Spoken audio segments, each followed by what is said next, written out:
While I was moving through the pictures, I became clear that my wife was cheating on me with someone else. Today, we bring a story of a man who finds out his wife has been cheating in him with her ex while they were married. Wendy and I, married for 5 years, seem to have a good life.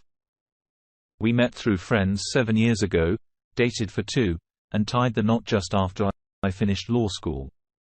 I worked hard as an associate, putting in 60-hour weeks for the first 2 years of our marriage. The effort paid off, and professionally, I was doing well.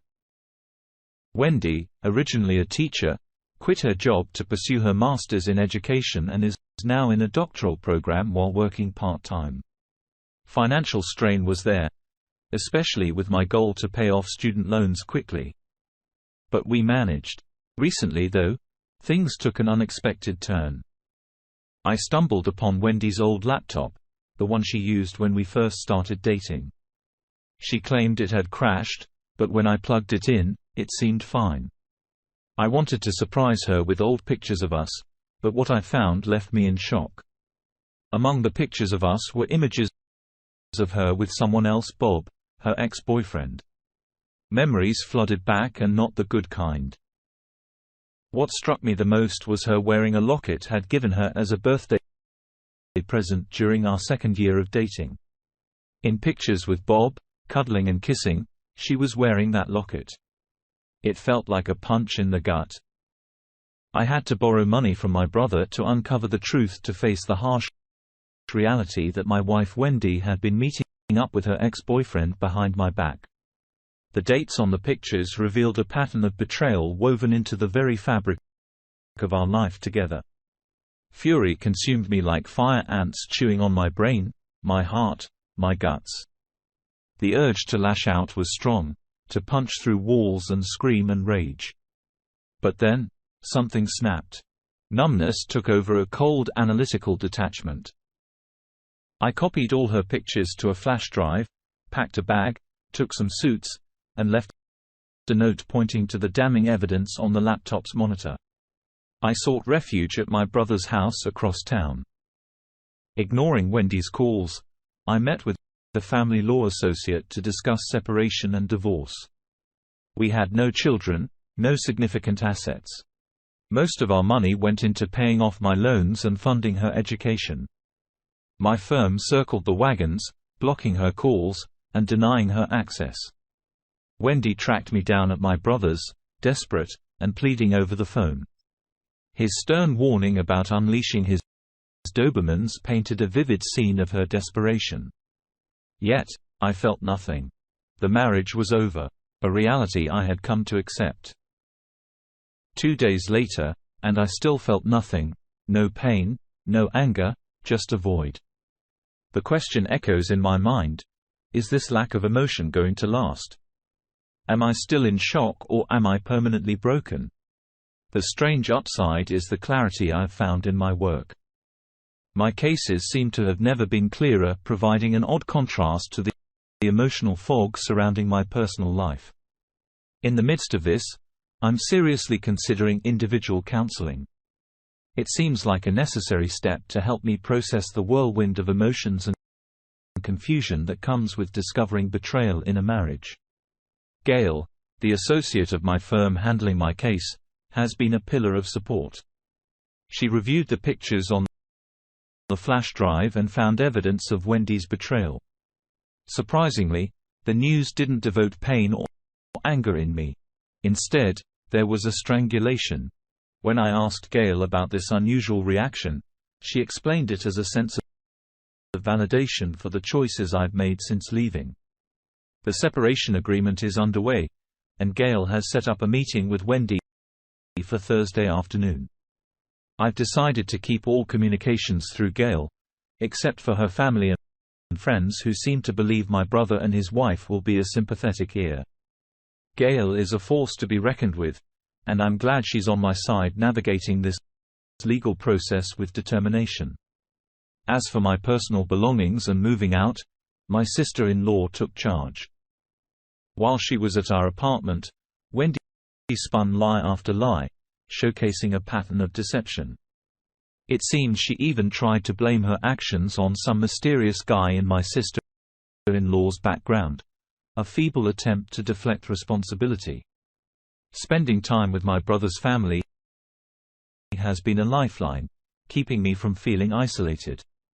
The distraction of video games with my nephews and the supportive environment have been instrumental in maintaining my sanity.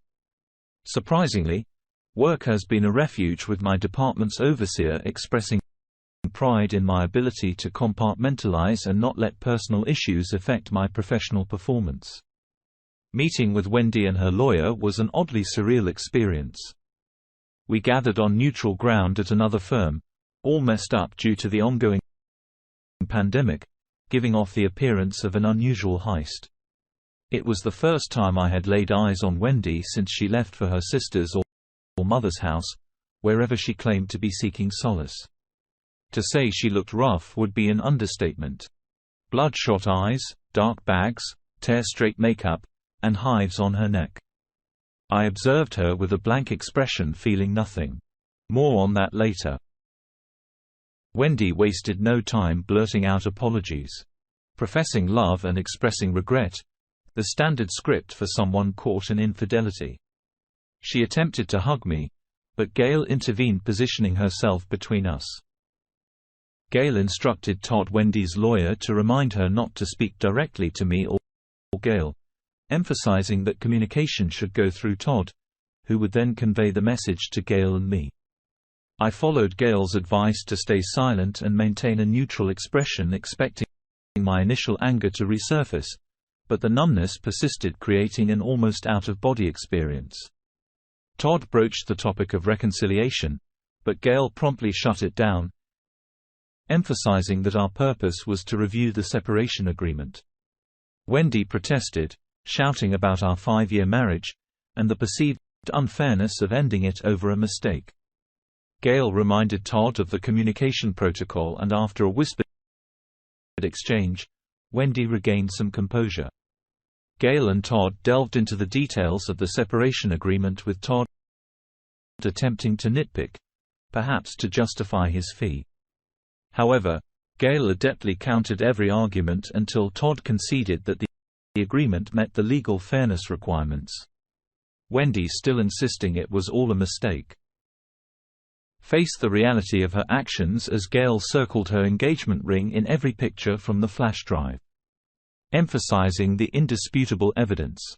As discussions progressed, timelines for the settlement agreement and other matters were addressed. My silent indifference seemed to weigh on Wendy, prompting her to spontaneously declare without any prompting that she never cheated during the marriage. Gail's assertiveness cut through the tension in the meeting. She demanded Wendy's cell phone, challenging her to prove her claim of fidelity during the marriage. Wendy clutched the device tightly, hesitant to relinquish it. Todd whispered something to her, likely pointing out the contradiction in her statements. I couldn't help but smile underneath my mask at the unfolding drama, though I maintained my silence. In a strange way, I felt a twinge of empathy for Todd, having been in issues before. The separation agreement was signed promptly after the meeting. Surprisingly, the division of our hometown payment savings account was agreed upon, a tactical move on my part to expedite the process. Wendy would now bear the responsibility of paying rent and utilities, juggling those costs with her ongoing educational expenses. Despite her perception that this was a win, strategically, it eliminated our one significant asset, making the divorce proceeding smoother. Gail moved swiftly to prepare a petition for an uncontested divorce, sparing us from the ordeal of court appearances. A piece of good news surfaced: our marriage duration fell short of the 5-year mark. In our state, marriages under 5 full years often lead to rescission, a concept borrowed from contract law. This meant the court would aim to return us to our financial positions before the marriage. In my case, I was a recently graduated law student awaiting bar results, while Wendy was an employed teacher with financial stability and educational achievements. Wendy couldn't argue against rescission, eliminating the possibility of alimony. Gail warned Todd that if he contested the divorce, she would depose Bob. In response, Todd assured that Wendy had agreed not to contest the divorce. With everything falling into place, the prospect of closing this chapter in 3 months seemed promising. Surprisingly, the numbness I felt towards Wendy no longer scared me.